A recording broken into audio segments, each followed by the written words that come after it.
يونس عليه السلام أعطى قوم ظهره فظن أن لن نقدر عليه فنادى في الظلمات أن لا إله إلا أنت سبحانك إني كنت من الظالمين. يونس عليه السلام اعترف بذنبه، اعترف بغلطته، إني كنت من الظالمين، فاستجبنا له ونجيناه من الغم. هذا العسر اللي تكلمنا عنه في البداية، وكذلك ننجي المؤمنين.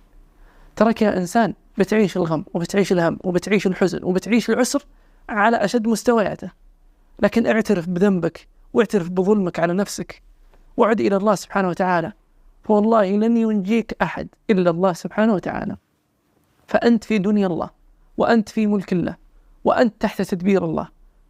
لا تنظر إلى أحد ولا تنظر حتى إلى نفسك وإلى شطارتك، انظر فقط إلى قدرة الله سبحانه وتعالى على